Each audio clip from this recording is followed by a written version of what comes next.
Ko tu te dari? Mamma grib atbūt tiesības mums. Viņai ir darbs, dzīvoklis. Viņa ir gatava sākt jaunu dzīvi. Kroči, ja kāds nāk, ja? Tad tev jāpazūd pa logu. Saprat? Tur bija mamma un kaut kādi cilvēki.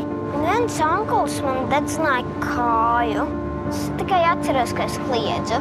Tas nebija nekāds onkulis, tas bija tavs tēvs. Pazūd! Aha! Tava mamma, viņa vienkārši sajauc no galvu un pazūd. Es esmu tavā pusē. Meitene. Jūs zini, ka taisies nebraukt uz Ameriku? Mēs mammai nekad neesam interesējušas. Amerikāņi tu pagāti.